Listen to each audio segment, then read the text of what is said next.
Assalamualaikum. Kami kelas 12 Teknik Kelompok 3 menjelaskan tentang sejarah Rio Ene Asia.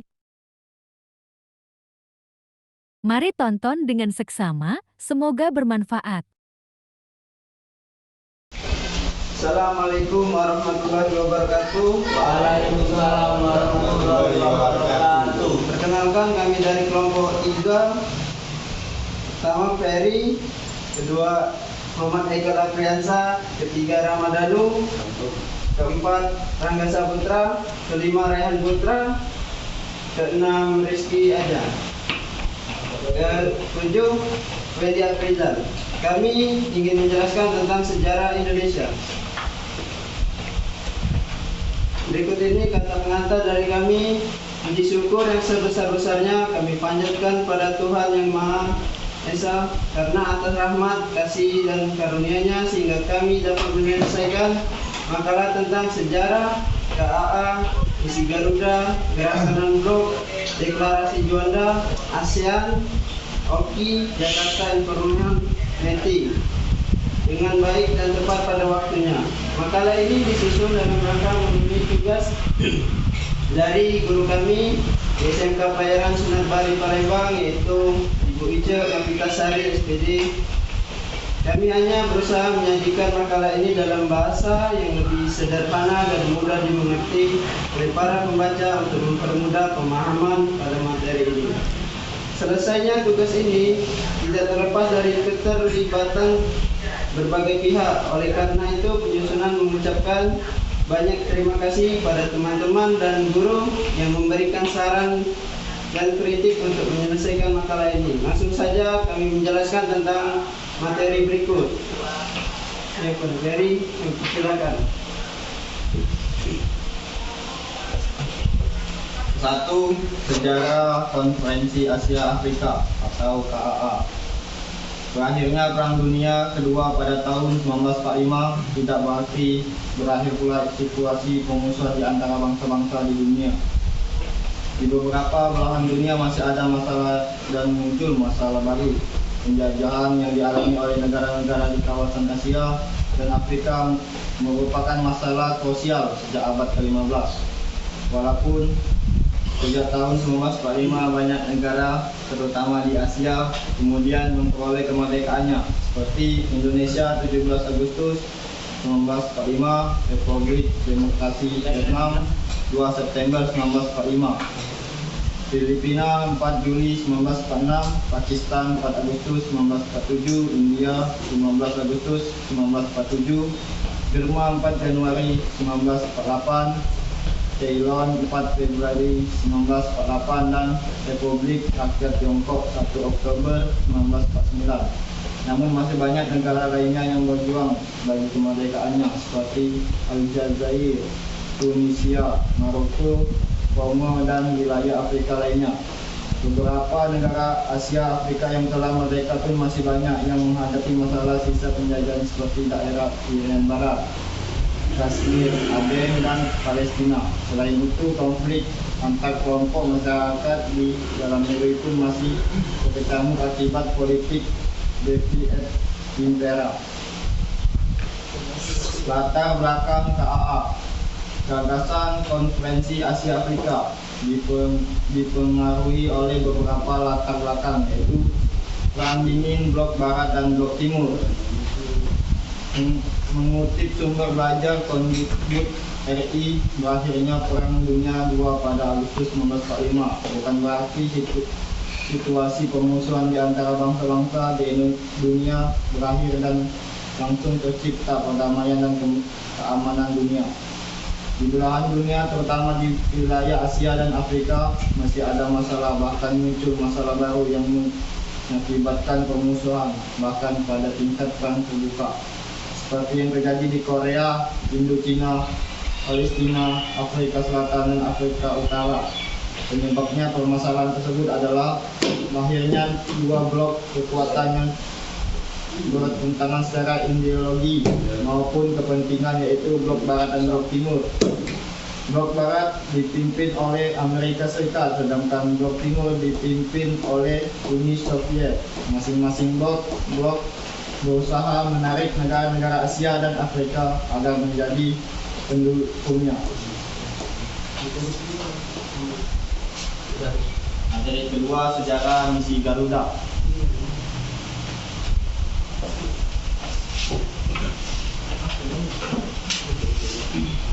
Sejarah misi Garuda. Apa yang dimaksud dengan misi Garuda?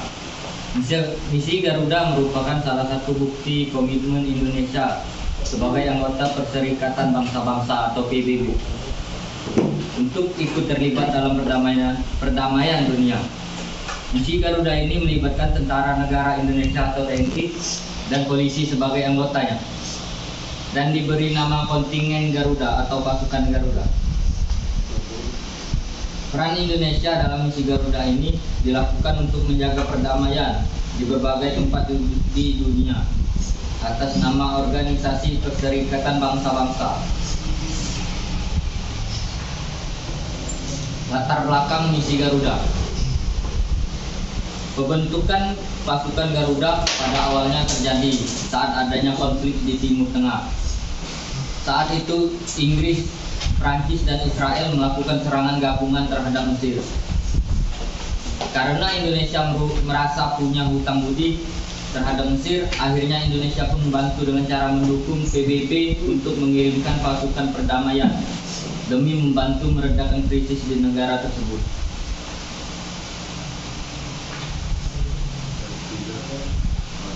Materi ketiga, gerakan non-blok.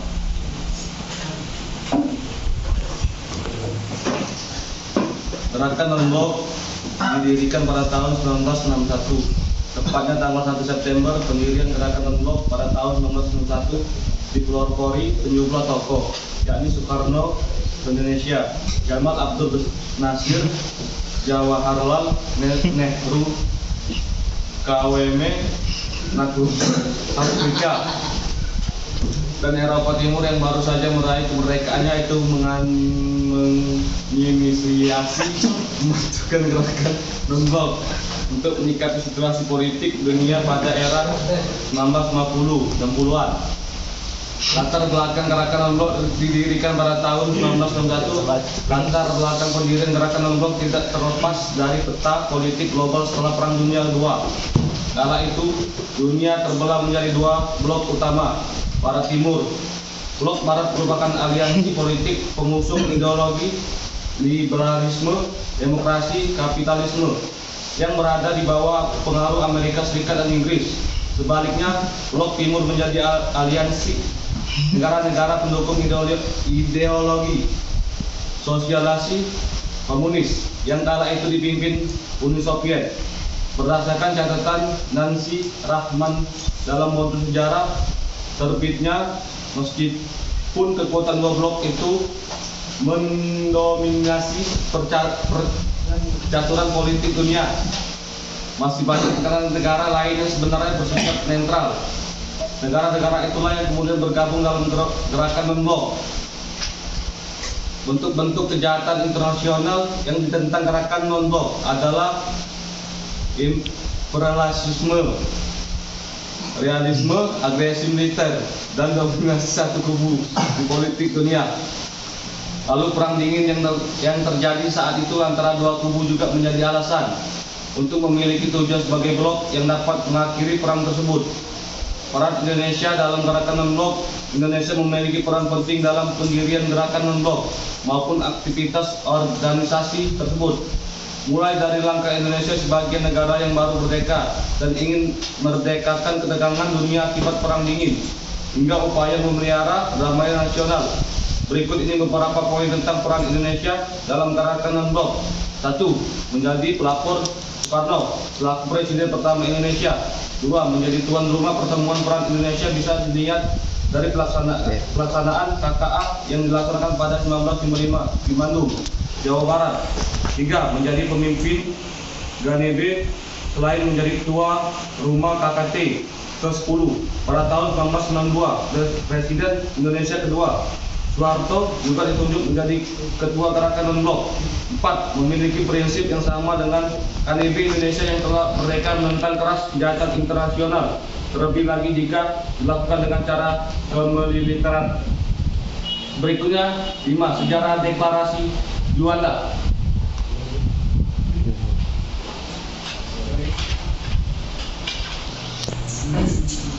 Latar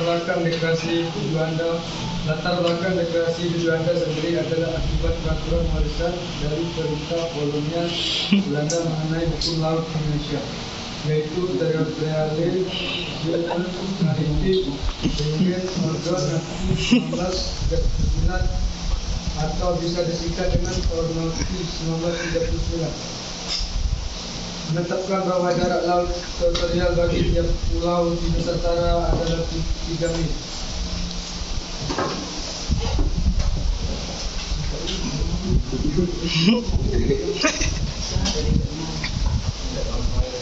Materi ke-6, Haikal Lapiensa.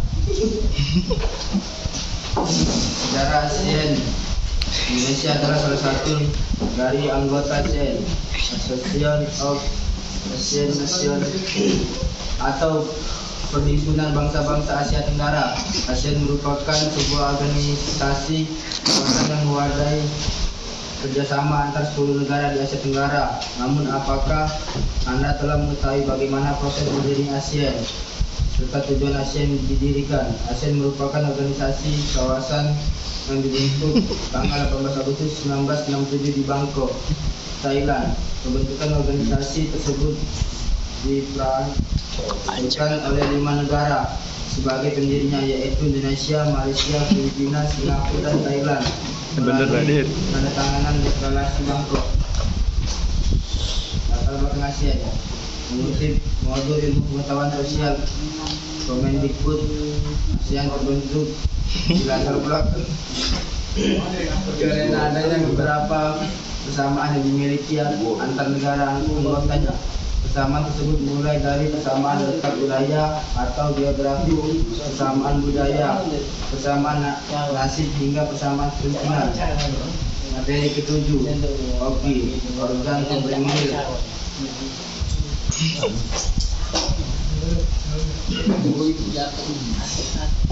Materi 7, organ pemberi. Adalah kabupaten Sumatera Selatan yang memiliki luas 12,47 km dan berpenduduk sekitaran 701 jiwa. Pada tahun 2020 kabupaten ini mempunyai 14 kecamatan yang terdiri atas 314 desa beserta 13 kelurahan. Kembali Oki menjadi wilayah. Tidak. Oki, organ Komering Ilir. Organ Komering Ilir singkat Oki adalah Kabupaten Sumatera Selatan yang memiliki luas 19 km atau kilometer dan berpenduduk sekitar 730 jiwa pada tahun 2020. Kabupaten ini memiliki 18 kecamatan yang terdiri atas 314 desa beserta 13 kelurahan. Iklim di Kayu Agung, ibu kota Kabupaten Organ Komering Ilir, tergolong tropis basah dengan curah hujan rata-rata tahunan 2.500 meter tahun. Jumlah harian hujan dan harian hujan rata-rata 116 hari per tahun. Musim kemarau umumnya berkisaran antara bulan Mei sampai Oktober setiap tahunnya, sedangkan musim penghujan berkisaran antara bulan November sampai bulan April. Dan materi berikutnya akan dibacakan oleh Muhammad Rangga. Materi selanjutnya yaitu sejarah Jakarta Informal Meeting. Jakarta Informal Meeting berhasil menyaksikan konflik di Kamboja.